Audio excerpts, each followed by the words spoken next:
हमारे प्रभु यीशु मसीह ने हमें एक चीज सिखाई। वो क्या सिखाया? प्रार्थना करना।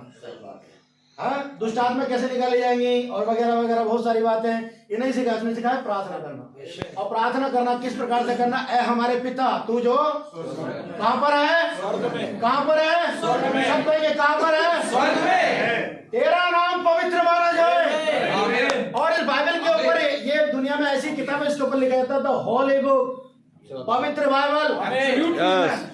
आपको जान करके हैरानी होगी, अमेरिका के अंदर बराक हुसैन ओबामा जो वहां के राष्ट्रपति थे, बराक ओबामा, उन्होंने अपने एक स्टेटमेंट में वोट बैंक के लिए कुरान को होली कुरान कह दिया। और आप सब जानते हैं अमेरिका एक क्रिश्चियन कंट्री है जो बाइबल को बिलीव करते हैं। और क्रिश्चियन लोगों ने इस बात का विरोध कर दिया, होली तो सिर्फ बाइबल है, होली तो सिर्फ एक ओनली फॉर बाइबल है। अब उन्होंने मुस्लिम वोट बैंक या कुछ भी ऐसा करके या वोट मुझे मिल जाए, और यही बात थी, वो ओबामा उस समय हार गया। मेरे भाई बहनों, परमेश्वर फिजिकली भी आपको ऊपर रखता है और स्पिरिचुअली भी आपको ऊपर रखता है। आमीन आमीन। तो ये पवित्र बाइबल है मेरे भाई बहनों, और हमने इसमें पढ़ा मेरे भाई बहनों कि परमेश्वर ने कहा प्रार्थना करना सिखाया, हमारे पिता तू जो स्वर्ग में है, तेरा नाम पवित्र माना जाए। और अगले आठवें में पढ़ा तेरा राज्य आए। हमें तेरा राज्य आए। और जब परमेश्वर का राज्य आता तो क्या ही अच्छी बात होती है। मेरा नबी कहता है मेरे भाई बहनों, जब परमेश्वर का राज्य आएगा तो मेरा प्रधानमंत्री मेरा प्रभु यीशु मसीह होगा, मेरा रक्षा मंत्री स्वयं प्रभु। इसको निकाला मेरे गड्ढे से और निकाल कर क्या करा? मुसाफिरों के हाथ में बेच दिया। ठीक हमारे यीशु मसीह को भी बेचा गया था। आमीन। इनकी स्टोरी लगभग बहुत सारी बातों में मैच करती है। आमीन आमीन आमीन। तब इसको बेच दिया गया, और जिनके हाथ बेचा गया तो मिस्र देश में जा रहे थे, और जिनको बेचेगा इन्होंने जाकर के वहां बेच दिया। और जिसके घर में गया मेरे भाई बहनों वो पोतीफर था, उसके घर में इसको एक नौकर के तौर पर रख लिया गया। और बाइबल बताती है कि जो पोतीफर था इसके काम से इतना खुश हुआ कि अपने घर में इसने पोतीफर ने इसे अधिकारी ठहरा दिया। अब देखो यहाँ पर अभी गड्ढे में था, निकाला, बेच दिया गया, बेचा, उन्होंने जाकर के वहां बेच दिया। और उसके बाद क्या होता है कि जब ये उस नौकरी में था और इसे सुपरवाइजर बना दिया गया, प्रमोशन हो गया। तो परमेश्वर की आशीष से आपके जीवन में जब होती है तो मेरे भाई उतार चढ़ाव भी जरूर आएंगे। अगर आप वचन में तो आपका परखा जाना जरूर होगा। इससे पहले आप उस राज्य में महिमा पाए, आपको परखा जाना है। हम 10 रुपए किलो आलू लाते हैं मेरे भाई तो अच्छे से टाइट करके देखते हैं, बिल्कुल तो नहीं है ना। आम लेकर के आते हैं 20-30 रुपए किलो वाला, देखते हैं अरे भाई ये बेकार सा लग रहा है, और अच्छा सा दो। परमेश्वर आपको लेके जाने वाला, आपको कैसे पर नहीं परखेगा। आमीन। मैं सर्दियों में शहद खाता हूँ क्योंकि मेरा मोटापा कम हो जाए। एक दिन क्या हुआ, मेरे घर के पास में शहद बेचने वाला आया, अरे भैया आप प्योर शहद है, आप लोगे क्या? मैंने भाई 2 किलो दे दे। बोले भैया कैरेट में इतने, मैं दे जा भाई 2 किलो। अब मैंने देखा बड़ा अच्छा साफ शहद लग रहा। 2-4 दिन मैंने घर में रखा, देखा तो आधा डिब्बा मेरा शहद का नीचे चीनी से भर गया। मुझे परख नहीं थी उस चीज की, वो मिला करके दे गया, मुझे नहीं थी परख, मिलावट वाला शहद था, है ना। लेकिन जो परखने वाले होते हैं वो परख लेते हैं चीज को। तो वैसे ही जब परमेश्वर आपको लेके जाएगा तो आपको नहीं परखेगा परमेश्वर, पहले आपको परखेगा। अच्छा, इंडियन आर्मी के बारे में कितने लोग जानते हैं? आर्मी, इससे पहले आपको युद्ध में जाए आपकी ट्रेनिंग होती है ना। आपने जो फॉर्म भरा है कि मैं इसके रूल्स और रेगुलेशन से सहमत हूँ, आपके उस पर सिग्नेचर है, तो आर्मी वालों का अब फर्ज बनता है कि आपको ट्रेनिंग में भेजे, पहले आपको परखे पहले। आमीन। और इसीलिए हमारे प्रभु यीशु मसीह को भी 40 दिन 40 रात निहार रहना पड़ा, परखा गया। अभी आगे चल करके देखिए दूसरे भाग में इसको। आमीन। और मेरे भाई बहनों, बाइबल बताती है कि जब इसे उस घर में रखा तो उस घर का सुपरवाइजर बना दिया गया, और इस औरत ने देखा कि लड़का रूपवान है। ध्यान से सुने बहने लोग विशेष करके, उस औरत ने देखा कि लड़का रूपवान और भाग्यवान है, ऐसे करके लिखा बाइबल में। क्योंकि जो काम करता था परमेश्वर से आशीष दे देता था, जिस काम को ये करता परमेश्वर से ब्लेस कर देता था। और इसीलिए ये उसके घर में इसको अधिकारी सुपरवाइजर बना दिया गया। अब देखे तब उस औरत ने, इस औरत का इसके ऊपर दिल आ गया, और वो औरत इसको पकड़ लेती है और एक दिन कहती है कि मेरे साथ व्यभिचार कर, सो मेरे साथ। और ये उस बात से क्या कर देता है, मना कर देता है। अब ये औरत उस बात से बड़ी चिढ़ गई, और ऐसा कैसे, ऐसा कैसे? मेरे भाई बहनों, शैतान आपको कभी कभी ऑफर देता है। Yes, I am right. शैतान आपको कभी कभी, सही बात है ना, यीशु मसीह के पास ऊपर आता है, कहता है यदि तो परमेश्वर का पुत्र तुम आपको नीचे गिरा दे, और आगे कहता है तू मुझे झुक करके प्रणाम कर, मैं सारा राज्य तुझे दे दूंगा। ऑफर कर रहा है। तो परमेश्वर कहता है बेवकूफ शैतान, ये राज्य मेरा ही है। सही बात। और अभी मैं तुझे झुक करके नहीं लेने वाला, मैं तुझे लात मार करके लेने वाला हूँ। ए बात है बात। और आगे चल करके शैतान के लात मारी और राज्य को हालेलुया। आमीन, आमीन। शैतान कभी कभी आपको ऑफर देता है। अच्छा, एक बात और मैं आपको बताऊंगा। हमारे बच्चे जब प्रदान करते हैं हमें, तो हम क्या करते हैं, देखेंगे बच्चा 2 रुपए की चॉकलेट मान जाएगा, हम उसे 2 रुपए की चॉकलेट, अगर नहीं माना, अरे अच्छा 10 रुपए वाला कुरकुरे चाहिए उसको, तो 10 रुपए का कुरकुरे ला के दे देंगे। तो वैसे ही शैतान भी जानता है किस चीज में बिक जाएगा। सही बात है, बिल्कुल। आमीन आमीन। क्षमता को जानता है वो अच्छे से, है ना। वो देखता है कि रुपए पैसे में बिक जाएगा, ऑफर कर देगा आपको। कहीं आप रास्ते में जा रहे, देखा कोई भाई ब्रीफकेस भरा हुआ नोटों से छोड़ के चले गया, आपने कहा भाई मजा आ गया, उठाया लेके चले। ये नहीं कि उसके लिए दुआ करी प्रभु किसका है उसको बेचारे को मिल सही जाए, बात, बिक गया, खरीद लिया शैतान ने आपको, है ना। बहुत से लोग क्या कर रहे हैं, अरे ये तो झूठ में पकड़ा जाएगा इसके लिए झूठ बोलवा दो, तो वहां पर गिर गया हो।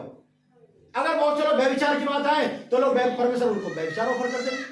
आप खुद नहीं जाएंगे, आजकल की तो जनरेशन ऐसी हो गई है कि लड़कों से ज्यादा लड़कियां उत्सुक है व्यभिचार करने के लिए।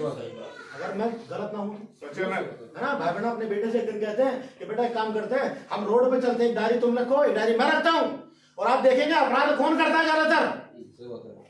तो भाई बहनों ने डायरी ली और एक बेटे ने डायरी ली, और देखा ट्रैफिक में चल पड़े, तो देखा तो वहां पर शायद 73% महिलाएं अपराध में, 82%, लेकिन 18 ही निकले जो बेचारे भाई लोग थे। लेकिन क्या होता है, मैडम स्कूटी से जा रही हैं और किसी को टक्कर मारी, पुलिस वाले, ओ मैडम आपको थोड़ा देख के चलना चाहिए था, इतना क्या। और अगर किसी मर्द से ठुक जाए तो ए ये दिख रहा, उसको 2 थप्पड़ लगाएगा, चार्जशीट करो उसके खिलाफ। तो इसलिए बेचारा पुरुषों का ज्यादा लिखा जाता था और महिलाओं को छोड़ दे। भाई बहनों कहते हैं ये तो बहुत उल्टा हो रहा है, यहाँ पर तो महिलाओं का अपराध ज्यादा। तो आज की जनरेशन मेरे भाई बहनों ऐसी है ना। अब लड़के कम, लड़कियां ज्यादा उकसा रही हैं। ये शैतान की एक चाल है, क्योंकि उत्पत्ति में परमेश्वर ने किसे यूज किया बताया मुझे, बिल्कुल हवा को। आदम के पास नहीं आ सकता था शैतान, सही बात है। हवा पर नहीं थी, क्योंकि आदम ने डायरेक्ट परमेश्वर से बात सुनी थी और हवा पर आदम के द्वारा सुनी थी। Yes yes brother. और इसीलिए हवा गिर गई। हम डायरेक्ट सुन रहे हैं, जैसे रात में बता रहा था कि इस्राएल लोगों ने वो खाया जो जमीन से ऊपर को आता है, लेकिन इस्राएल ने वो खाया जो आसमान से नीचे आता है। इसलिए दुल्हन वो खा रही है जो स्वर्ग से उतरी रोटी है, इसलिए हम कभी ना गिरेंगे। आमीन आमीन। तब मेरे भाई बहनों बाइबल बताती है उसको ऑफर किया गया व्यभिचार का, वहां से छोड़ करके भाग गया, और वो औरत इस बात से बड़ी गुस्सा हो गई, और वो एक दिन देखने लगी कि आज घर में कोई नहीं है, और जब उसे वो व्यक्ति घर का अंदर काम करने के लिए आया, उसने उसे पकड़ लिया, और बाइबल में लिखा उसका वस्त्र, उसकी शर्ट उसके हाथ में आ गई, और वो ऐसा भागा कि शर्ट उसकी छोड़ करके, या फट करके, या फट गया कपड़ा जो भी रहा हो, और वो वहां से छोड़ करके भागा। और जैसे वो भागा, ये औरत समझ गई कि आज तो मेरा काम तमाम, मेरी तो बेइज्जती हो जाएगी, इसलिए अब मैं क्या करती हूँ, रूप बदलती हूँ, है ना, रूप बदल देती हूँ। और उसने क्या करा, हल्ला मचाने लगी, सेवकों को बुला लिया, देखो देखो आज मुझे अकेला देख करके मेरे पास आया और ऐसे ऐसे मेरे साथ व्यभिचार करने की मनसा से अंदर आया। और औरत की बात करना, अच्छा ऐसा है, ठीक है मैडम आप बिल्कुल सही कह रही हैं, वो ऐसे ही था, मुझे लगता था वो ऐसे ही था। लोग स्टेटमेंट उसके बारे में अपना ओपिनियन बता देंगे, सच्चाई नहीं जानेंगे पहले, लेकिन एक है तो सच को सच। आमीन हालेलुया आमीन। तो बाइबल बताती है मेरे भाई बहनों, क्या लोग उसे पकड़ करके बंदी गृह में, अब जिसने उसका प्रमोशन किया उसने उसका डिमोशन कर दिया और बंदी गृह में डाल दिया। और बंदी गृह में जाने के बाद बाइबल बताती है कि फिर वहां पर जाकर के जो बंदीगृह का दरोगा था, उसने देखा इसका स्वभाव बड़ा अच्छा है। बाइबल अगर बाइबल को पढ़ेंगे बड़ा मजा आएगा। मेरा 4 बजे लगभग, मैं 4 बजे के आसपास सोया। मैं यहाँ से जाने के बाद हम कुछ देर बातचीत करते, भाई संजीव ने हमारी चाय दी, प्रभु आपको बहुत आशीष दे। और उसके बाद मैं बाइबल पढ़ रहा था, तैयारी कर रहा था मैसेज के लिए, क्योंकि अब इतनी दूर यहाँ पर आए हैं, हमारे भाई लोग आए हैं, आमीन। और उनके लिए भूख प्यास ना मिटे तो हमारा आना, हमारे भाई रानू ने कितनी मेहनत करी, कितना अच्छे से बताया। अगर हमारी भूख प्यास ना मिटे तो हमारा प्रचार करना, तैयारी सब बेकार हो जाएगी। इसलिए हमारी तैयारी भी बहुत ज्यादा मायने रखती है। हाँ, हम इस बात को जरूर विश्वास करते हैं कि परमेश्वर का जब आत्मा आता है सारी तैयारियां रखी रह जाती है। अभी मैंने एक भी नहीं पढ़ा, देखो जितना मैं नोट्स बना के लाया एक भी नहीं पढ़ा अभी। हालेलुया। ऊपर से आ रहा है, आमीन। सब ऊपर से आ रहा है। आमीन, हालेलुया। तब बाइबल बताती है, दरोगा ने देखा इसका स्वभाव तो बहुत अच्छा है, तो सारे जितने कैदी जेल में थे इस बंदे को उनके ऊपर हाकिम ठहरा दिया कि अब तू इससे काम करवाया करेगा। देखो, एक लीडर हर जगह लीडर रहता है। सही बात है। आमीन। मैं जब अपनी कंपनी में जॉब पे लगा था तो मैं लैथ मशीन ऑपरेटर लगा था, लैथ मशीन ऑपरेटर के पद पर। और क्या हुआ, कुछ दिनों के बाद जाकर के वो कंपनी ठेके में चली गई, लैथ मशीन का काम सारा ठेके में चला गया। फिर हमको एक एज ए हेल्पर रखा गया इंस्पेक्टर के अंडर, जो माल चेक करते हैं वो उनको बोलते हैं इंस्पेक्टर, और जो बैग वगैरह कट्टे हुए माल पैक करते हैं उनको बोलते हैं हेल्पर। तो एज ए हेल्पर रखा गया, 4 साल मैंने हेल्पर ही करी। उसके बाद फिर मेरी पोस्ट बढ़ा दी गई, मुझे इंस्पेक्टर बना दिया गया। इंस्पेक्टर पुलिस वाला ना समझे कि मैं पुलिस वाला इंस्पेक्टर हो गया, है ना, वो क्वालिटी डिपार्टमेंट में होते हैं। उसके बाद धीरे धीरे हमारा काम ऐसे बढ़ा कि आज प्रभु की दया से मुझे इंजीनियर की पोस्ट मिल गई। मैं पहला ऐसा व्यक्ति हूँ बिना डिग्री के इंजीनियर हूँ। हालेलुया, बिना डिग्री के इंजीनियर। लोग डिग्री पा के इंजीनियर बनते हैं, है ना, मैं बिना डिग्री के इंजीनियर हूँ। प्रभु महान, आमीन आमीन। प्रभु उपाय करता है, अपने बच्चों का स्वभाव देखता है, नेचर देखता है, उनकी काबिलियत देखता है, तो परमेश्वर उनको पद भी देता है। आमीन। तो बाइबल बताती है, दरोगा ने देखा कि इसका स्वभाव बड़ा अच्छा, सारे कैदियों के ऊपर उसे सुपरवाइजर ठहरा दिया कि तू इनसे काम करवाया करेगा। और एक दिन क्या हो जाता, वहां पर 2 कैदी और थे जिनका नाम था, एक का पिलाने आ रहा और एक का नाम था पकाने आ रहा। और ये भी किसी न किसी अपराध में अंदर थे, और दोनों ने सपना देखा, और ये दोनों का सपना इसको बताया फिर यूसुफ को, और यूसुफ ने दोनों का अर्थ बता दिया, तू तो मारा जाएगा लेकिन तू बच जाएगा, और जब तू बच जाए तो मेरा स्मरण करना, मुझे याद रखना जाकर के राजा के सामने। आमीन। और क्या बात होती है, वो तो जो मारने वाले के लिए कहा था वो तो मारा गया, और जिसको बचाने के लिए गया था वो बचाया गया, लेकिन बचाने वाला उस बेचारे इंसान को भूल गया। देखा आपने, सही बात है। भूल गया। ये मनुष्य का स्वभाव है।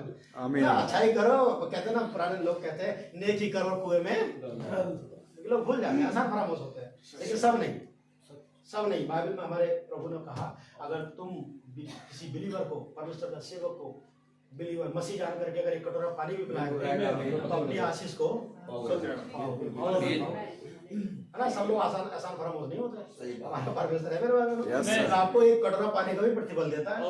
आमीन, हालेलुया। बाइबल बताती है वो एक व्यक्ति भूल गया, और फिर कुछ दिनों के बाद परमेश्वर ऐसी सिचुएशन करता है कि राजा को व्याकुल कर दिया। राजा को सपना आया, आमीन आमीन। और राजा बड़ा व्याकुल हो गया, उन्हें सारे राज्य के मुल्ला पंडितों को बुलवा लिया।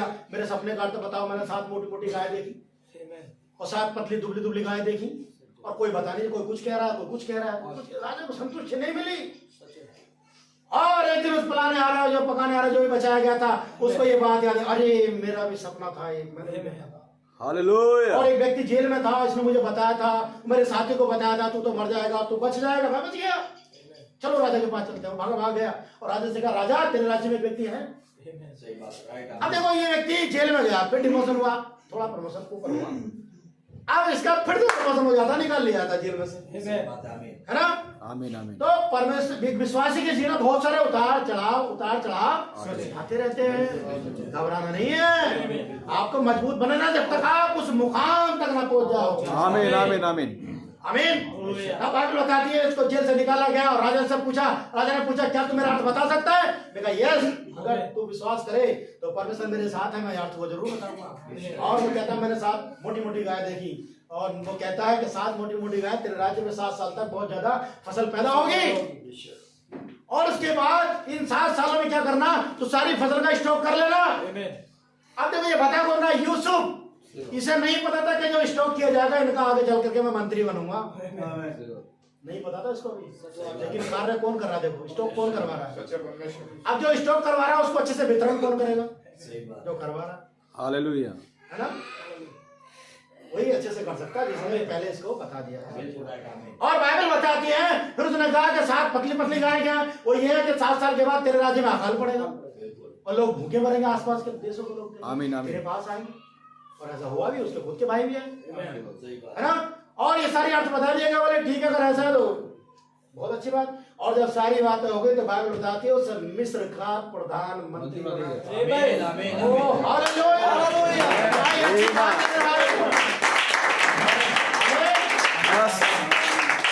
देखो उसी के भाई जैसे नफरत करते थे, इसको गड्ढे में डाल दिया और इसके खिलाफ षड्यंत्र रचा क्या इसकी शर्ट को किसी जानवर के लहू में डुबा करके घर को लेके चले गए और पिताजी से कहा हमें नहीं पता पिताजी, हम तो दाएं बाएं थे, कोई जानवर साथ ले गया, हमें तो कपड़ा लगा। और उसका पिता यूसुफ फूट फूट करके रोया, ओ मेरा बेटा। सही बात है ना। लेकिन बाइबल बताती है कि जब इसको प्रधानमंत्री बना दिया गया उसका पद बहुत बड़ा हो गया। आमीन आमीन। प्रधानमंत्री की पावर छोटी मोटी समझता है, सही बात राष्ट्रपति के बाद प्रधानमंत्री का नंबर आता है। आमीन, आमीन। पहली जो हस्ती होती है हमारे देश में वो राष्ट्रपति है। और राष्ट्रपति ऐसा व्यक्ति है जिसको कभी सजा नहीं हो सकती।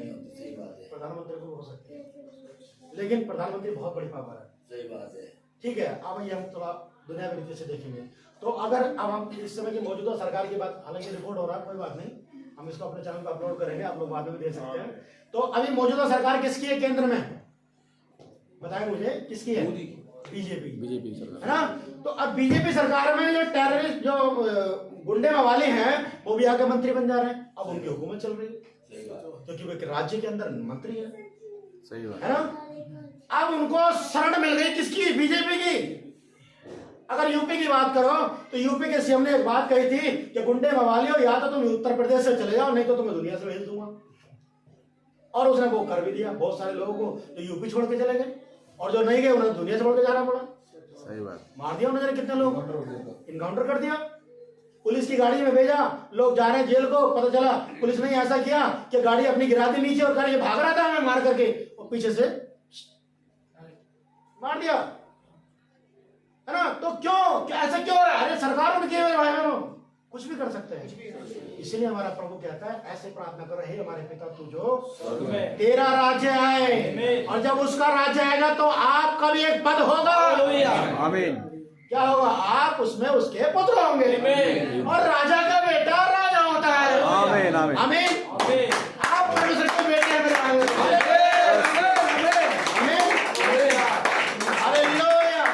और बाइबल बताती है, आइए इसका आगे का व्याख्या आप थोड़ा देख ले, फिर नए नियम में चलेंगे, क्योंकि नहीं तो ऐसा तो बहुत समय हो जाएगा, आपकी बिरयानी भी ठंडी हो जाएगी।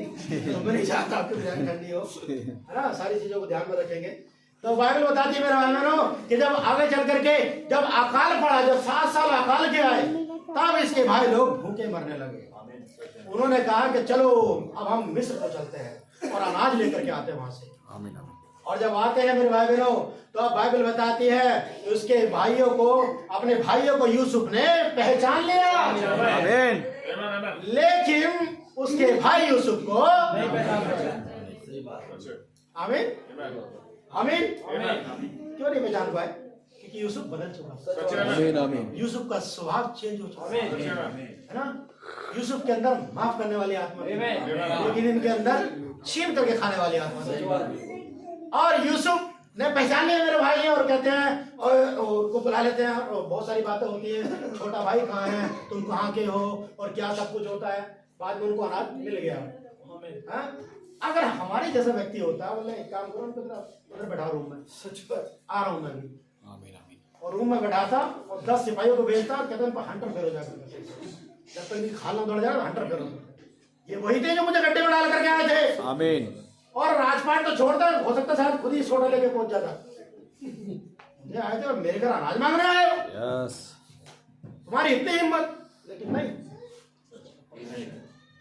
उसने नहीं कहा, सही बात है ना। और लास्ट में कहता है मेरे भाई बहनों पहचानो मुझे, मैं तुम्हारा भाई। सही बात है आमीन आमीन, आमीन। और ये बाइबल में लिखा है, ये बात देखी करे ये तो हमारा भाई निकला, वो डर गए, कांपने लगे। अब हमारे साथ क्या करेगा, अब हमारा क्या होगा, हम तो बन नहीं रहे। सही बात है। क्योंकि हमारी पोल तो सही बात है। हालेलुया। Amen. लेकिन परमेश्वर का वचन बता दो उसके अंदर माफ करने वाली आमीन आमीन आमीन। Yes. क्या आप माफ करने वाली Amen. यूसुफ की सिद्ध आमीन। आमीन एक व्यक्ति पुराने नियम में इसका नाम था एलीसा। और नबी हमारे बाइबल में नबी बताता है कि नहीं ये एलीसा जो था गुस्से वाला प्रॉफिट था, इसको गुस्सा बहुत जल्दी आता था, है ना? सही बात है, ईशा। नामान जब आते हैं इसने कहा यर्दन में 7 बार जाकर डुबकी लगा ले और तो चंगा हो गया, ठीक है, सारी बातें हो गई। और उसके बाद जब एक और सेवक था वापस का नाम था गहेजी, और गहेजी ने देखा रे यार इतना बड़ा गिफ्ट पाद साहब ने ठुकरा दिया, क्योंकि नामान कह रहे थे जब चंगाई मिल गई तो कहा चलो काफिला फिर चर्च की तरफ लेकर चलो। अभी तो पादी साहब ने आने दिया नहीं आने दिया, लेकिन अब मैं खुद घुस जाऊंगा चर्च में, और चर्च में चले गए। भाई साहब जय मसीह की, प्रभु आपको बहुत आशीष है मेरे भाई, आपने तो कह दिया मैं चंगा हो गया। अब एक काम करो, ये मैं सिंपल चेक बुक लाया हूं, इसमें अपने साइन करके जा रहा हूं, भर ले कितना पैसा चाहिए बताओ, चर्च की जगह कहाँ चाहिए, मैं अभी एकड़ों के साथ जंगल दे देता हूँ आपको। सही बात है। बताओ कौन फॉर्च्यूनर चाहिए या और उससे बड़ी गाड़ी चाहिए? सही बात है। आज के लैंग्वेज में कहे तो मैं शायद नोट किया था, अभी वाली डायरी मेरे पास नहीं है, मैं एग्जैक्ट आपको बता सकूं तो वो कितने 6000 टुकड़े सोना लाया था, टुकड़े, सही बात है ना है। भाई, टुकड़े सोना। और ये शायद मेरे हिसाब से लेकिन कैथोलिक के पादरी से मेरी बातचीत हो रही थी तो बता रहे 7 किलो सोना होता है। अब आज के टाइम में सोने की कीमत 72,000 रुपए तोला है। अब लगा लो 7 किलो सोना कितने करोड़ों रुपए का होगा सही बात है। आज की लैंग्वेज में, वो तो अरबों खरबों के पार पहुंच जाएगा मेरे भाइयों, या करोड़ों कई करोड़ों में जाकर के आएगा। बिल्कुल। इतना बड़ा गिफ्ट है, और उस समय में एक जोड़ी कपड़े हुआ करते थे लोग, वो 10 जोड़ी कपड़े लाया था, है ना, और 10 किक्कार चांदी भी लाया था। उसका एक कैथोलिक के पादरी ने बताया वो 70 किलो चांदी थी, 70 किलो चांदी थी। अब मुझे एग्जैक्ट नहीं पता थी या नहीं थी, लेकिन मैं एग्जाम्पल दे रहा हूँ, है ना, 70 किलो चांदी। और 70 किलो चांदी भाई बहुत रुपए की हो गई, और इतना बड़ा 10 जोड़ी कपड़े। उस समय एक जोड़ी कपड़े बाइबल में लिखा है, जो 5 साल का बच्चा था, नबी हमारा बताता है, जब इजराइल से निकला तो 5 साल का बच्चा था, शायद 3 नंबर या 4 नंबर की चप्पल पहनना था, और जब वो 40 साल का हो गया, 5 साल का बच्चा जब 45 साल का हो गया तो वही चप्पल उसकी 8 नंबर की हो गई, और जब कुर्ता पहन के आया था वो कुर्ता बड़ा हो गया,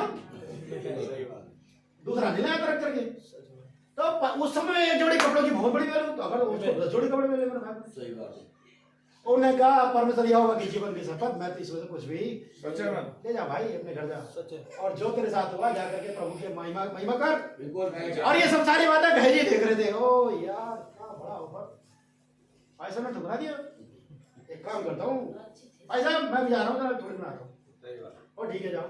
भाई साहब को पता था ये निकल गया, और जैसे निकला और जैसे नामान के तो गाड़ी स्टार्ट हो गई, चलने लगी, जाने लगा आगे चल करके, और ये भागा भागा भागा भागा, अरे रोको रोको रोको रोको। नामान ने देखा कि कार में शीशा लगा होता, उस समय शायद कार नहीं होती, रथ होता, किसी ने देख लिया, अरे अरे तुम्हें पता है चढ़ के भाई साहब के साथ में जो सेवक रहते हैं भागे भागे भागे, रोको रोको रोको, गाड़ी रोकी। अरे भाई क्या हुआ, सब ठीक तो है? अरे भाई साहब मान गए, भाई साहब कहते हैं वो सामने से नहीं लेता हूँ, पीछे से असिस्टेंट, क्योंकि ऐसे ही होता है आजकल, जिसमें तो रहते हैं बड़े अधिकारी। अच्छा मैं आपको बताऊंगा, मैंने एक प्लॉट अपना रजिस्ट्री में नाम कराया, तो मेरा जो दाखिल खारिज नहीं हो पा रहा था। अब मैं बड़ा परेशान, मैंने वकील को फोन करो, वो कह रहा हो जाएगा भैया, अब मुझे बड़ी टेंशन, क्योंकि 3-4 महीने बीत चुके। बोला हो जाएगा भैया, हो जाएगा, आपके रजिस्ट्री आ गई ना आपके पास। भैया मैं तो दाखिल खारिज होता है। सही बात है। बोला एक काम करो, आप ये ले जाओ और जाकर के आप उसमें पता करके आओ, दाखिल खारिज होता ऑफिस में। अब मैं गया, गए जाकर के, बोला भैया मैं जरा देखना मेरा दाखिल खारिज ऑनलाइन चढ़ा कि नहीं चढ़ा। बोले भैया अभी थोड़ा टाइम लगेगा। मैंने पर्स में हाथ डाला, तो बोला भैया इधर साइड में आ जाओ, इधर आ जाओ साइड में, बताओ क्या दिक्कत है। मैंने भैया मेरा दाखिल खारिज नहीं हुआ, और देखना था वो चढ़ा कि नहीं चढ़ा। तो बोले एक काम करो, आप मुझे नंबर बता जाओ, मैं चढ़वा दूंगा। मैंने कहा भैया मुझे जरूरत है, आजकल में चढ़ा तो बड़ी मेहरबानी होगी, आपका जो होगा मैं देख लूंगा। बोले एक काम करो तो अभी दे जाओ। अच्छा ठीक है भाई। बोला नहीं हाथ में नहीं देना, कैमरा लग रहा। अच्छा फिर ये रजिस्टर है मेरा, इसमें रख दो। ऐसे करके दिया उसने, ऐसे करके और मैंने उसमें 200 रुपये रखे, ले 5 मिनट न लगे, मैं घर आया हूँ। सही बात ऐसे होता है। ऐसे ही हो रहा है ना। घर पे आया, मैंने चेक किया ऑनलाइन, वो सब कुछ आ गया। वो ऐसा ना तो ये क्या होता है, ठीक है, हम सारी बातों को देखेंगे। तो ये सब वो क्या क्या कह रहे हैं, नामा ना करके, नामान से आकर क्या कह रहा है जी कि भाई साहब सामने से नहीं लेते, पीछे से लेते हैं, मुझे दे जाओ। मैंने मना लिया भाई साहब को, और सारा गिफ्ट सारा पैसा लिया और जाकर के घर में अलमारी में रखा, और आकर के भाई साहब के सामने आकर भाई साहब जेब से की, जैसे भाई साहब को कुछ पता ही ना हो। परमेश्वर का राज्य जब आता कुछ मिशन नहीं सकता। आमीन। भजन सीधा दाऊद कहता है, परमेश्वर तेरे लिए अंधियारा और उजाला दोनों एक समान है। अगर मैं अपना बिस्तर दोनों में भी लगा लूं तब भी तुझसे नहीं छिप सकता, क्योंकि अंधियारा और उजाला तेरे लिए दोनों एक समान। अंधियारा तेरे लिए दिन के जैसा प्रकाश देगा। सही बात है। हाँ, तब ये यहाँ पर पूछता है कि तू कहाँ से आ रहा है जी? अरे पैसा मैं तो कहीं नहीं, बस यहीं था। एलिसा कहता जब से तू गया तब से लेके अब तक का सारा हाल मुझे मालूम है, और इस कारण जो तूने लालच किया है, नामान का कोढ़ तुझे और तेरे वंश को सदा, सही बात है। और वो तुरंत कोढ़ी। हालेलुया। सही बात है। नामान का कोढ़ किससे लग गया? गेहजी को लग गया, कोढ़ से भर गया। इसीलिए गेहजी को गुस्सैले वाला, इसको एलिसा को गुस्सैला भविष्यवक्ता बताया गया। एक और भविष्यवक्ता इसी भविष्यवक्ता के एक और एग्जाम्पल लूंगा मेरे भाई बहनों। ये भविष्यवक्ता कहीं शायद प्रचार करके आ रहा था या मीटिंग में जा रहा था, और कुछ बच्चे इसका मजाक बना रहे थे, गंजा, गंजे पादरी, चंदुए। अच्छा, गंजे को गंजा नहीं कहेंगे तो क्या कहेंगे? गलत थोड़ी कह रहे, गंजे था वो। लेकिन इसको गुस्सा, अरे मैं पादरी हूँ, मुझे गंजा कह दिया। अजय भाई लोग बता रहे थे कि किसी ने उनको कहा, अरे भाई बिहारी को बिहारी मत कहा करो। तो आलोक भाई ने कहा, अच्छा इस पर क्या अमेरिकन कहूं? बिहारी तो बिहारी कहूंगा, तो क्या अमेरिकन कहूं? लेकिन क्या हुआ, इस बात से बहुत चिढ़, अरे मुझे बिहारी कैसे कहा? अरे भाई बिहार का है ना, बिहार का है ना, इससे कोई डरने वाली बात, कोई बड़ाई वाली बात नहीं है। तो वैसे उसको क्या कहा? गंजा कह दिया, चंदुआ कह दिया, और उसको बड़ा गुस्सा है। उसने कहा कि रीछ नहीं आए और बच्चों को मार करके, और रीछ नहीं आए 42 बच्चों को मार करके, कितने बच्चों को? 42। अब इस बात का दोष परमेश्वर ने एलिसा को नहीं दिया। क्यों? क्या परमेश्वर इतना निर्दयी था कि 42 बच्चों को लहू बहा दे? हम परमेश्वर की सृष्टि कब चाहे बिसान दे, कब चाहे बना दे, कोई परमेश्वर मालिक है इसका, है ना? लेकिन एक मैसेज है भाई बहनों का, घर परिवार, वो बहुत सारे मैसेजों का एक निचोड़ है उसमें। उस मैसेज में कहते हैं कि अगर उनकी माँ ने, उनके बाप ने घर में सिखाया होता कि पादरी की रिस्पेक्ट कैसे की जाती है, तो वो बच्चे पादरी को रिस्पेक्ट वाली नजर से देखते। तो इसका दोष उसके माँ बाप को गया, जो बच्चे मारे गए, इसका दोष उनके माँ बाप। आपको सिखाना चाहिए कि परमेश्वर के भवन में आए हो, ये यहाँ पर उसका राज्य है, आप कैसे बैठते हो? आप डीएम के सामने जाओ, टांग पर टांग चढ़ा के बैठ के दिखाओ, 2 मिनट बाहर कर देगा तुमको। सही बात है। बैठ के दिखाओ डीएम के सामने, टांग पर टांग चढ़ा के। लेकिन परमेश्वर के भवन में आते हैं तो मजे से, सही बात है। सही है ना? अरे भाई वो डीएम नहीं है, वो खुदा है ना? वो डीएम नहीं है, वो खुदा है। हालेलुया। तो एलिसा को पुराने नियम में गुस्से वाला व्यक्ति कहेगा। आइए अब हम सीधा नए नियम में चलते हैं, क्योंकि ऐसा बहुत समय हो जाएगा। अब नए नियम में चलते हैं। तो यीशु मसीह बाइबल बताती है, पहले उसके 12 साल, उसके बाद 18 साल का कोई जिक्र नहीं है, उसके बाद सीधा आता 30 साल में वो, और 12 साल की उम्र बाइबल बताती है यीशु मसीह उन पादरियों से डिबेट कर रहा था। सही बात है। मैच्योर तो आया, लेकिन इस एज में नहीं था कि लोगों को व्यभिचार के बारे में बता सके। सही बात है। लोग कहते बच्चा तो 12 साल का क्या जाने व्यभिचार क्या होता है। इसलिए परमेश्वर ने उसे कहा थोड़ा वेट कर, और जब वही व्यक्ति बड़ा हुआ, 30 साल का हुआ, सारी बात हुई, उसने व्यभिचार के बारे में भी ओपन करके कहा, अगर तुम किसी बहन पर कुदृष्टि डालो तो तुम व्यभिचार अब करने की जरूरत नहीं है, तुमने का नजर भी डालनी दोषी हो, बिल्कुल राइट, है ना? तो अब ये जब महान प्रभु यीशु मसीह आता है, और इसने जब बपतिस्मा लिया, कबूतर आकाश के नाई, कबूतर के नाई पवित्र आत्मा आया और कहता ये मेरा प्रिय पुत्र है, इसकी सुनो। 2 चेले एक बार और बातें कर रहे थे यीशु मसीह से, और वहां पर परमेश्वर का आत्मा फिर आया, कहता इसकी सुनो। बिल्कुल सही बात है। अपनी मत सुनाओ, बिल्कुल राइट, इसकी सुनो। ये क्या कह रहा है? चलिए हम देखें उस चीज को नए नियम में चल करके परमेश्वर का राज्य क्या है। पुराने नियम में हम देख लिया कि जब उसका राज्य है तो क्या बनाया गया, वो प्रधानमंत्री। आप उसको उससे मिलने से पहले आपको 10 प्रतिज्ञा 10 क्या कहते हैं प्रोसेस से गुजरना पड़ेगा। आप नरेंद्र मोदी से मिलने जाओ, महीने भर पहले से आपके घर पुलिस वाले आ जाएंगे। क्या है आपके घर, क्या करने जा रहे हो मिलने के लिए। आप जब जाओगे तो आपका कितनी बार चेकअप होगा। तो आप कितना बड़ा व्यक्ति बना दिया उसको। मिलने से पहले 10 बार चेक होते थे लोग। सही बात है। कितना बड़ा व्यक्ति, इससे पहले उसको कितना कुछ गुजरना पड़ा, कितनी सारी परीक्षा से गुजरना पड़ा।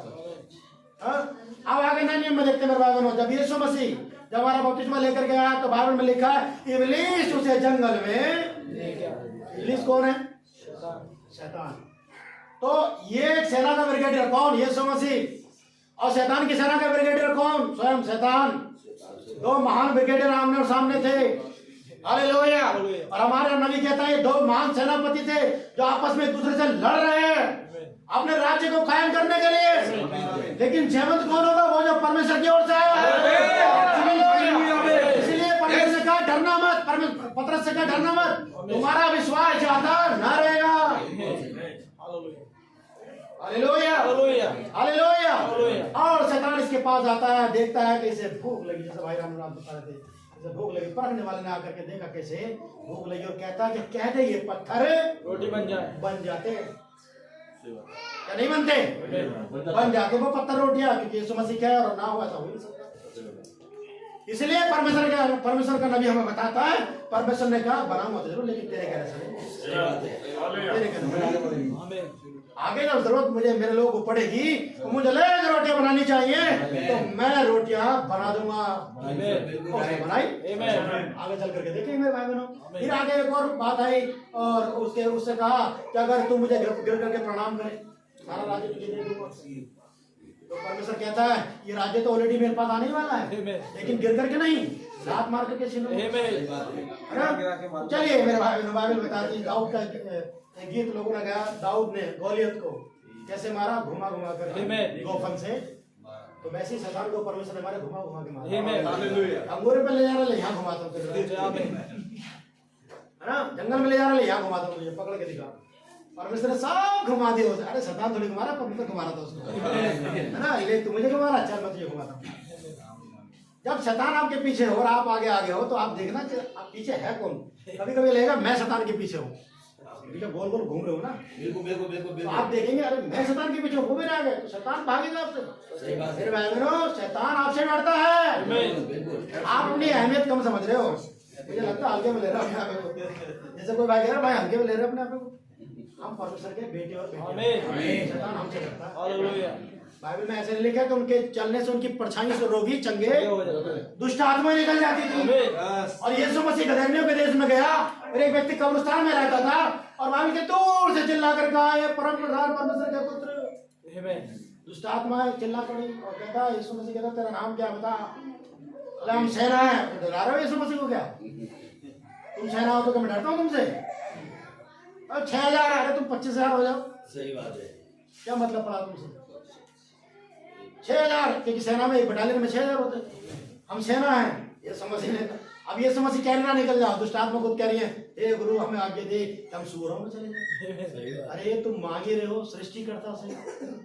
परमेश्वर ने कहा कि तुम निकल जाओ, पढ़ लेना बाइबल को ध्यान से। परमेश्वर ने कहा निकल जाओ, खुद ही कह रहे डर के मारे हमें आगे दे कि हम यहाँ से सूअर को झुंड में बैठ जाए। तुम्हें जब मांगना ही था तो कहते प्रभु स्विट्जरलैंड भेज दे, भेज देता वो।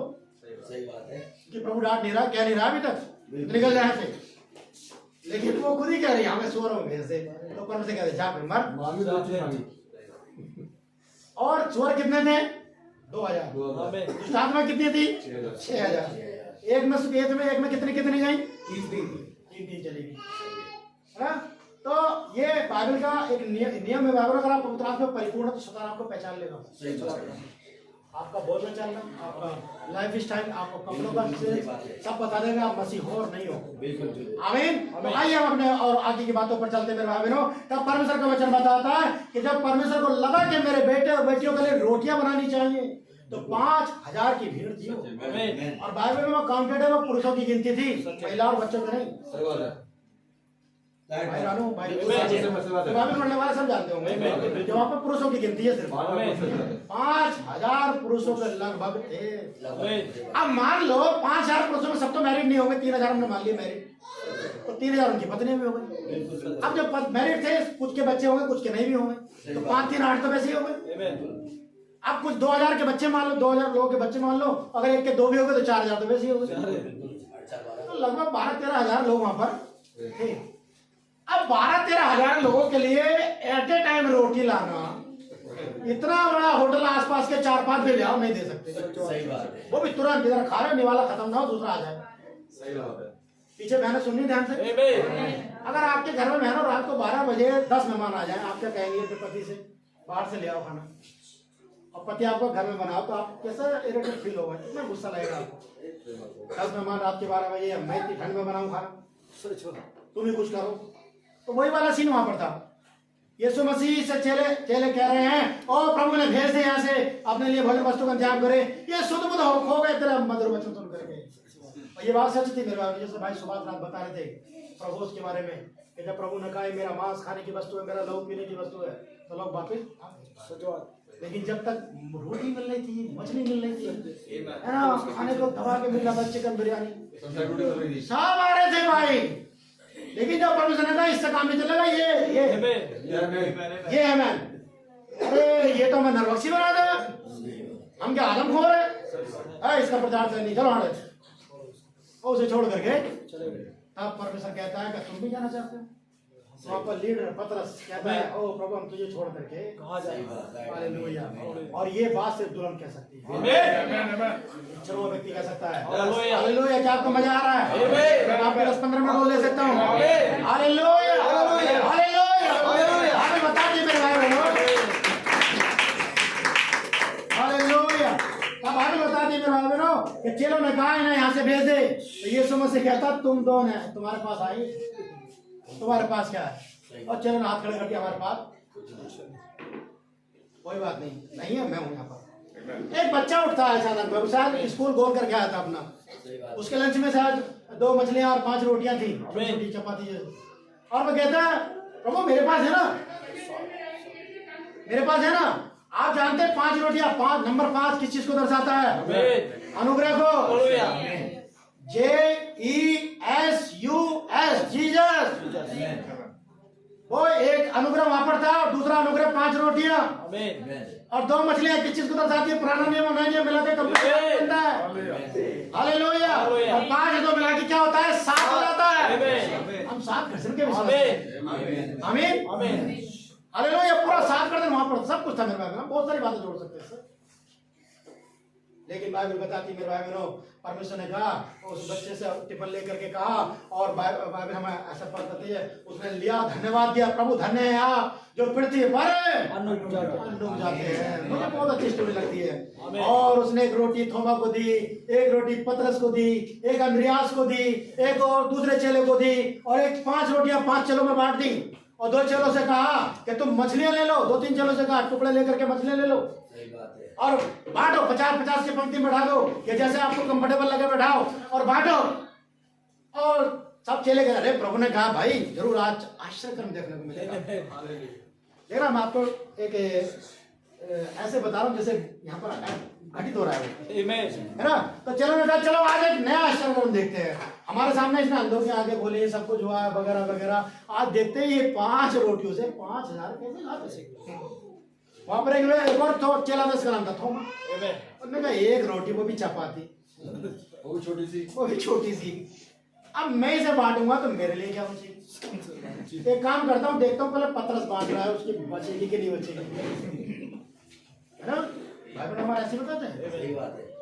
और जैसे उसने देखा कि पतरस ने रोटी तोड़ी और बांटी, जैसे रोटी थी आगे से रोटी बढ़ गई। जितनी रोटी तोड़ रहा है रोटी बढ़ जा रही है, खत्म नहीं हो रही है, रोटी बढ़ जा रही है।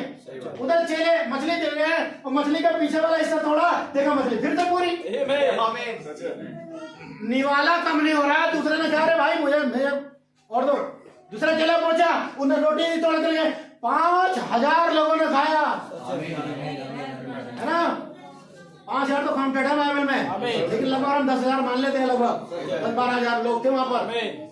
और बाइबल बताती है बचे हुए टोकरे कितने बचे? 12। अरे क्या ही अच्छी बात है मेरे भाई, ये बात मुझे चलने में मजबूर कर देती है।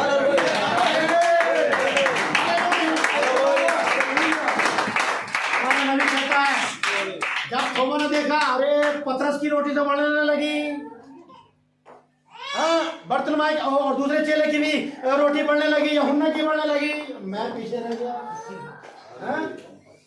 मैं अपनी आशीष को कैसे खो?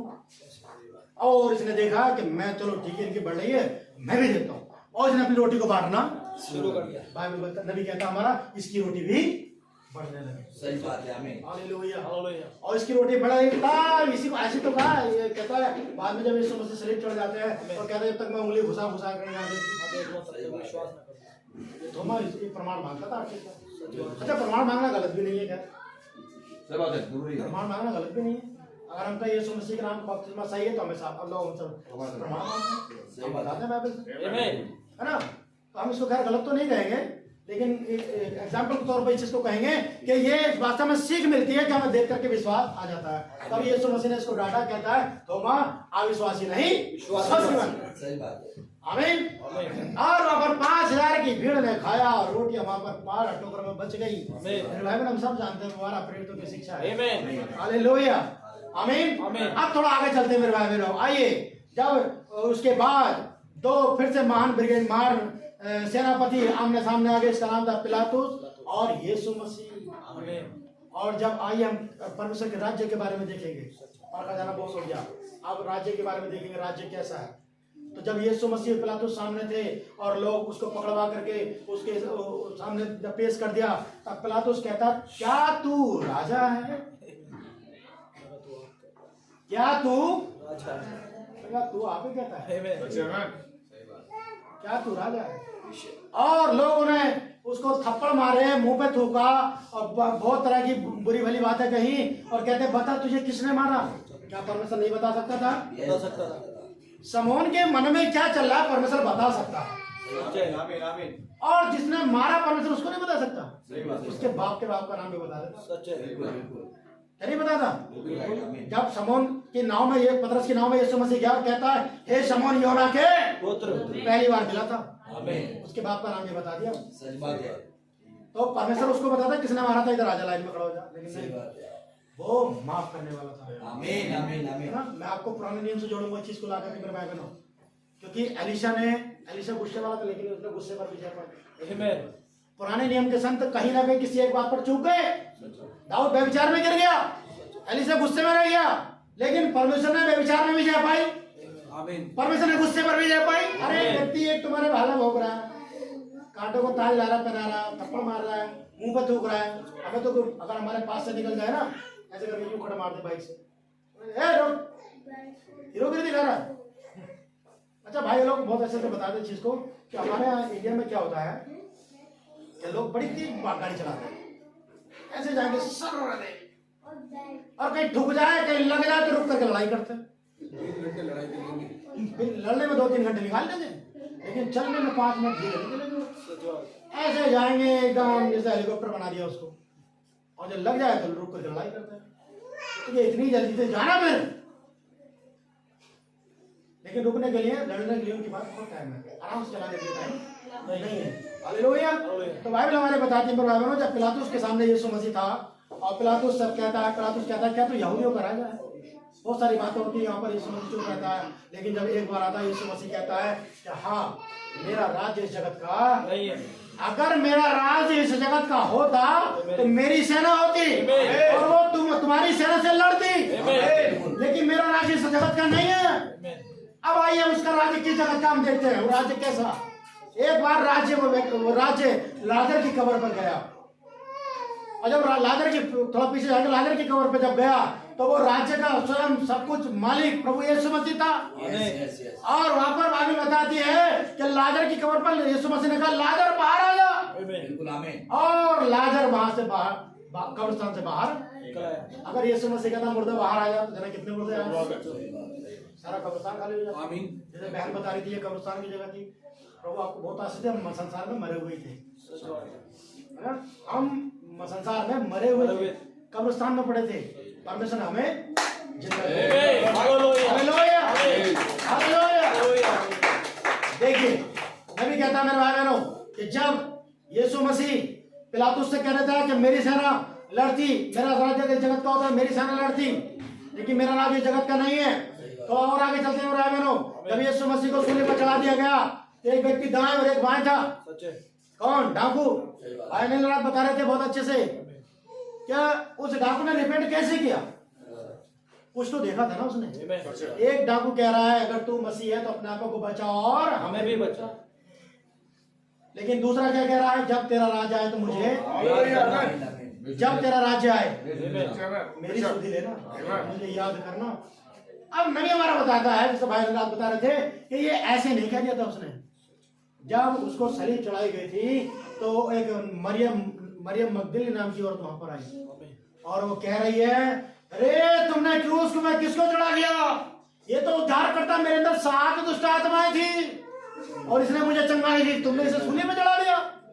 और ये वो व्यक्ति जो चोर था सुन रहा था।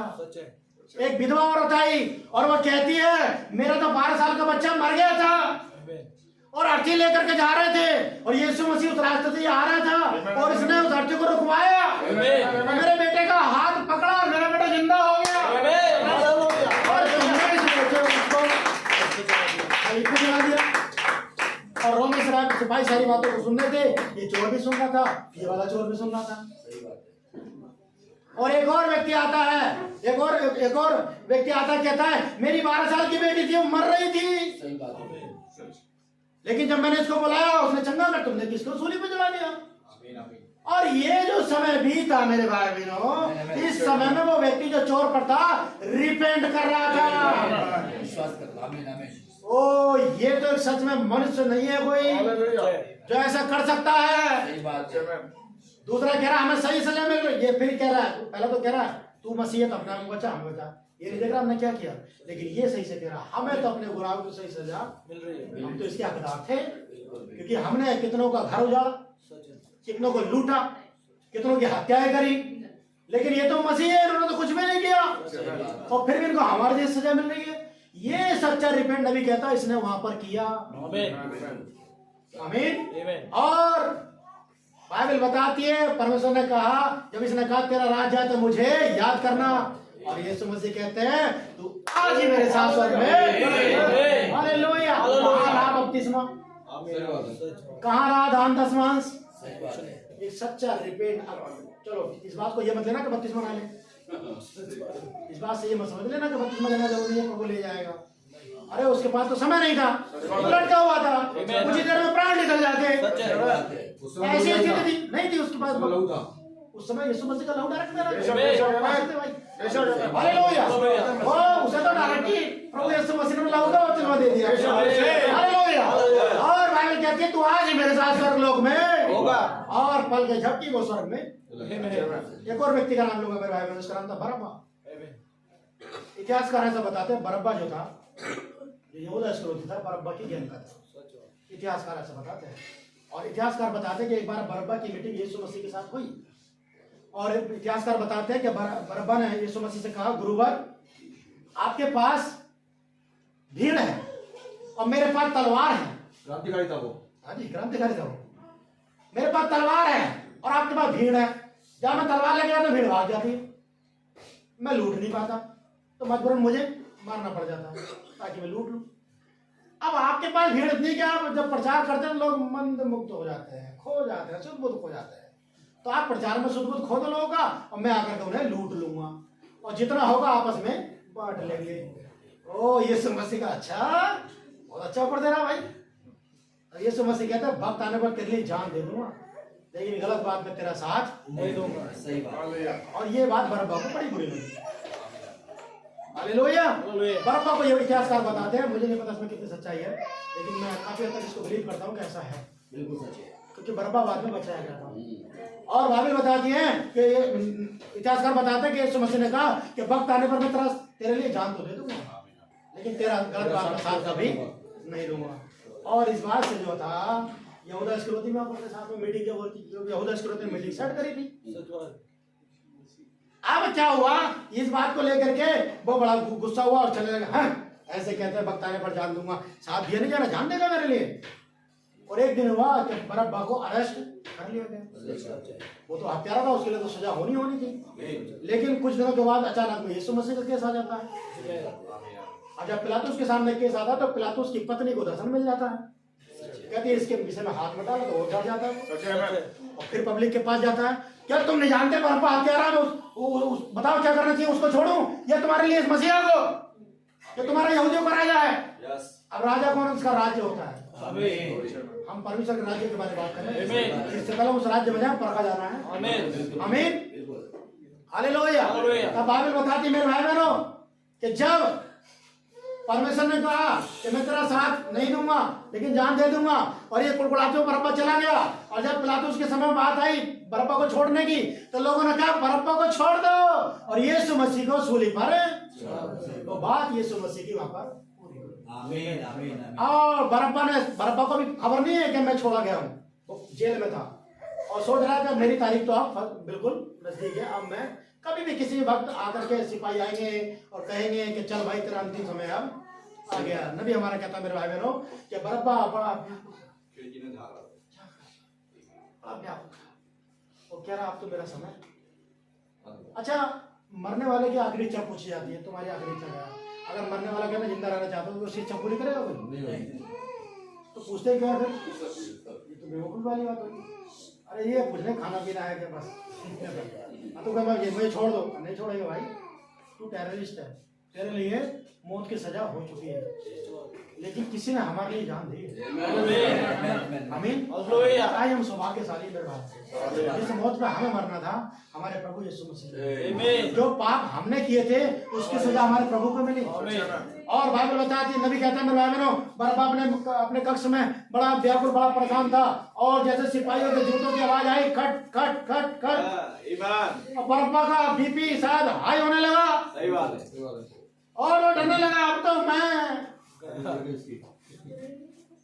और गेट खुला, अभी तो 2-3 गेट हो रहे, चलो 4-5 मिनट है। और जब वो आते हैं बरअब्बा को बताया नहीं तो आजाद हो जाए, बताया नहीं अभी तक। सही बात है। और उसको पकड़ा, चल, लगा आप तो जाने।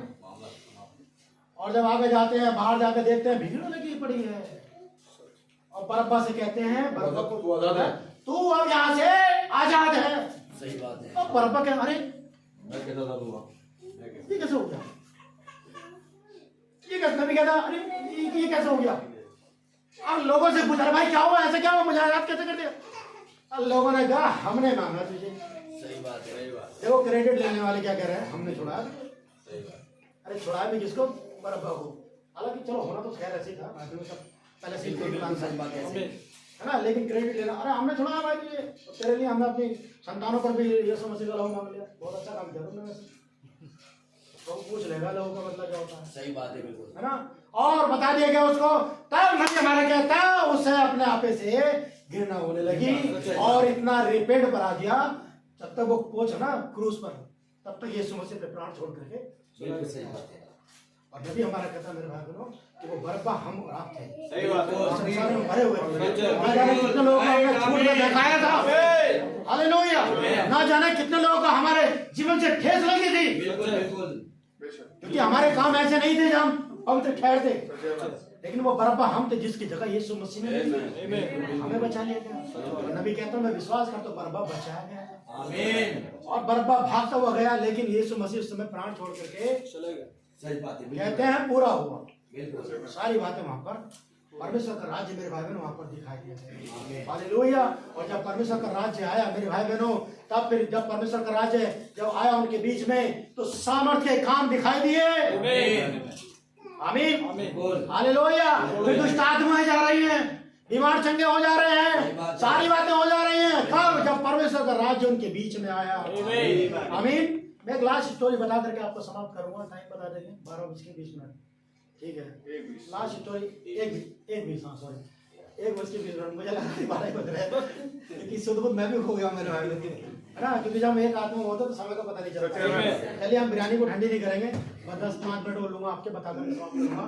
मैं परमेश्वर के प्रेम के बारे में बताना चाहता हूँ आपको, जैसे मैंने शायद पहले भी एक बार यहाँ पर बताई है कि परमेश्वर हमसे कितना प्रेम करता है। एक भाई ने बहुत अच्छी एक गवाही बताई, कहते हैं अफ्रीका के अंदर एक जगह ऐसी है जहाँ पर बहुत ज्यादा ठंड पड़ती है। जैसे भाई हम लोग अल्मोड़ा में गए थे तो भाई मिंदर ने बताया कि उत्तराखंड में कोशानी ऐसी जगह जहाँ पर बहुत ज्यादा ठंड पड़ती है। सही बोला भाई? वही बैप्टिज्म हुआ मेरा। हाँ, तो वहाँ पर बहुत ज्यादा ठंड पड़ती है कोशानी में। तो वैसे ही अफ्रीका के अंदर एक ऐसी जगह है, ऐसा शहर है जहाँ पर बहुत ज्यादा ठंड पड़ती है। और वहाँ पर क्या हुआ, एक अस्पताल में डिलीवरी होनी थी, तो वहाँ पर क्या होता था, लोग गरीब कंट्री है, बहुत ज्यादा पुअर लोग वहाँ पर। और आज की डेट में भी ये अभी की फिलहाल 1-2 साल पहले की गवाही है ये। तब वो व्यक्ति बता रहा था कि जब एक डिलीवरी हुई वहां पर और जब बच्चा पैदा होता था वहां पर, तो क्या करते थे, गर्म पानी की थैली पर रखते थे बच्चे को, ताकि उसको थोड़ा आराम मिल सके, ठंड बहुत होती थी। अब क्या हुआ, अचानक की बात, अस्पताल में गर्म पानी की थैली नहीं थी। अस्पताल में हाफरा तफरी मच गई, भाई गर्म पानी की थैली, बच्चा अगर गर्म पानी की थैली में नहीं रखेगा तो बच्चा मर जाएगा, बच्चे को बच्चा जिंदा नहीं रह पाएगा, इसके लिए कुछ करना पड़ेगा। उन्होंने दूसरे हॉस्पिटल को फोन किया, बोले भैया हमारा जहां से भेज तो देंगे, लेकिन आप कम से कम 2 से 2.5 घंटा लगेगा। अब 2-2.5 घंटा तुरंत के बच्चे के लिए जिंदा रहना पॉसिबल हो नहीं हो, कोई पता नहीं। तो इस बात से बताने का मेरा मतलब दो है मेरे भाई बहनों, कि पहली बात तो हम परमेश्वर से चाहते हैं कि प्रभु मुझे ये चीज मुझे अभी दे, लेकिन परमेश्वर आपको कुछ चीजों को रोक करके रखता है सही समय पर। जब उसको लगे कि आप जरूरत है तब वो देगा। आपको बच्चा भी 3-4 साल का और आपसे क्या साइकिल दे दोगे आप? क्यों? क्योंकि वो इस लायक नहीं। लेकिन बच्चों को लग रहा है अरे देते नहीं, पापा मुझसे प्रेम नहीं करते। आप 10-12 साल के तो हो, पापा खुद ला करके देंगे, ये आपके पापा को लगेगा 20 लाख है ये। तो ऐसे ही हमारा परमेश्वर स्वर्गीय पिता है, वो जानता है कब कौन सी चीज हमें देनी है। तब वो व्यक्ति बताता है कि जब उसके लिए अस्पताल को फोन किया, अस्पताल लगा भाई 2-2.5 घंटे में पहुंचेगी, तब वो कहते हैं, वो फैमिली शायद बिलीवर थी जिनका बच्चा पैदा हुआ था, वो कहते हैं भैया काम करो, अब हम जा करके इसको दुआ में लेकर के जाते हैं, बगल में हमें कोई चर्च बता दो, कहीं खुदा का भवन है। तो उन्होंने कहा भाई खुदा का भवन है यहाँ पर, लेकिन वो 10 बजे लगेगा, अभी तो 8 बज रहा है। अब ये लोग बड़े व्याकुल, बोले ठीक है कोई नहीं, हम जाते हैं, प्रभु हमारा महान है, प्रभु सबको ठीक करेगा। बहुत कड़ाके की ठंड हो रही थी, कैसे न कैसे कपड़े में लपेटा उसको और जाकर के चर्च में गए, तो देखा शायद छोटी बच्ची थी 10-12 साल की, जो चर्च में झाड़ू पोछा कर रही थी। कोई चर्च का पादरी भी नहीं, डीकन भी नहीं, असर्स भी नहीं, कोई भी नहीं था, और ये छोटी बच्ची थी। और छोटी बच्ची से वो व्यक्ति आकर के उस बच्चे के फैमिली वाले पूछते हैं क्या चर्च में अभी कोई नहीं है? बोले नहीं सर अभी तो कोई नहीं है, थोड़ी देर में आने वाले हैं सब लोग, बताइए क्या दिक्कत है, क्या हुआ? बोले अपनी बच्ची के लिए प्रार्थना करवाने के लिए आए हैं, क्योंकि डॉक्टर ने कहा इसको गर्म पानी की थैली पर लाना बहुत जरूरी है। अब वहां पर इतना साधन नहीं था कि गर्म पानी उनको मिल सके। तब वो बच्ची कहती है कि आओ मेरे पास आओ, मैं इस बच्चे के लिए दुआ करूंगी। स्त्री कलीसिया को रिप्रेजेंट करती है। एब्सोल्यूट आमीन। आमीन। और हम क्या है कलीसिया, हम उसकी दुल्हन है, हम प्रार्थना करेंगे प्रभु जरूर सुनेगा, क्या नहीं सुनेगा? 100% सुनेगा। वो चलो कहते हैं 110%, भैया ओवर कॉन्फिडेंस आता है, 110% नहीं बोले 100%। दुनिया का सबसे अच्छा जो अपने देश का कहेंगे डिटॉल जो हैंड वॉश होता है वो 99.9% कीटाणु मारने की क्षमता देता है, 0.1 भी माइनस कर देता है वो, लेकिन हमारा परमेश्वर 100% देता है। और 99.9% में भी परफेक्ट नहीं है, 100% परफेक्ट है। और बहुत से लोग जो कहते हैं 110% ये ओवर कॉन्फिडेंस में आता है। हमें सिर्फ इतना ही बोलना जितना हमें बताया गया, ठीक है? तो ये बच्ची कहती है क्या मेरे पास आओ मैं दुआ करूंगी। अब ये बच्ची ये प्रार्थना के शब्द को ध्यान देना मेरा बहनों, वो कहते हैं ठीक है आप प्रार्थना करो। उस बच्ची ने प्रार्थना करी और प्रार्थना करके कहती है कि प्रभु मैं इस बच्चे के लिए दुआ करती हूँ कि तू जैसे तूने अपने बच्चों में सिखाया कि यीशु मसीह हमारा माँ से बढ़कर के प्रेम करता है, प्रभु आप इस बच्चे के लिए गर्म पानी का इंतजाम करें। हालेलुया। और प्रभु जब आप इसके लिए गर्म पानी को भेजे तो एक काम और करना प्रभु, एक डॉल को भी साथ में भेजना, क्योंकि वो लड़की पैदा हुई थी, और डॉल को साथ में भेजना ताकि ये जब बच्ची उस डॉल को गले लगा सके तो ये इस बात का सबूत हो सके कि परमेश्वर हमसे कैसा प्रेम करता है। आमीन। और बाइबल बताते जैसे उसने वो बताता व्यक्ति जिसने गवाही दी, कहता है कि जैसे उसने प्रार्थना में आमीन बोला, चर्च की डोरबेल बजी।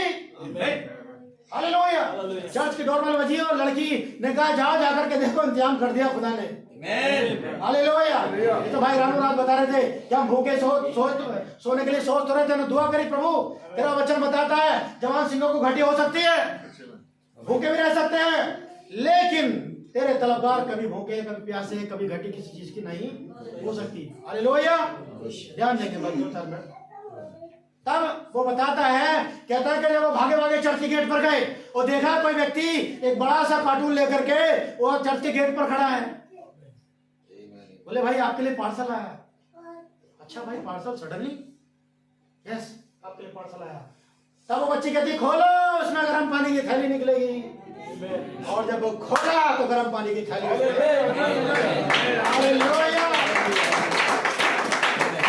और वो बच्ची कहती है अभी अंदर झांको, इसमें डॉल भी मिलेगी। और जब अंदर देखा तो एक डॉल मिली। ओ मेरे भाई बहन, जाइए महान परमेश्वर हमारा। हालेलुया। हालेलुया। अब उन्होंने उस पे जो आया था बॉक्स, एक नंबर लिखा होता है। उन्होंने फोन किया ये बॉक्स कहाँ से है, क्योंकि हमने तो ऐसा कुछ मंगाया नहीं था चर्च में, लेकिन ये चर्च में अभी अचानक आज के दिन क्यों आया। तब उन्होंने फोन किया, बोले भाई हमें तो पता नहीं, लेकिन जहां से आया मैं आपको नंबर दे देता हूँ, वहां से फोन कर लो।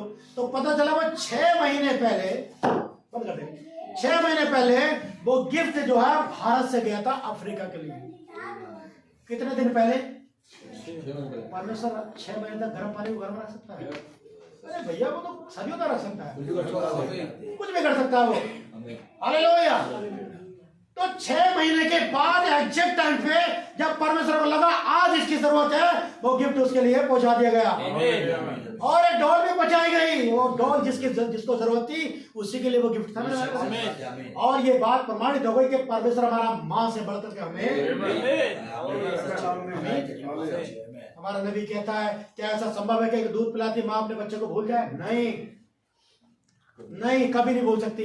लेकिन जब मनुष्य और परमेश्वर के प्रेम की बारी आती है तो माँ का प्रेम भी कम पड़ जाता है जितना परमेश्वर हमसे प्रेम। हालेलुया। वो व्यक्ति बता रहा था कि वो 6 महीने पहले वहां से वो चला, क्या गिफ्ट पार्सल, वो 6 महीने के बाद एग्जैक्ट टाइम पे वो पहुंचा जब तो उसकी सच्ची सही जरूरत थी। तो परमेश्वर आपकी प्रार्थना को पल पल सुनता है। जब उसको लगेगा आपको जरूरत है तो वो चीज आपको परमेश्वर दे देगा। तैयार है पाने के लिए? क्या हम उस राज्य में जाने के लिए तैयार हैं? क्या हम आनंदित हैं? सब लोगों को बहुत आशीष दे।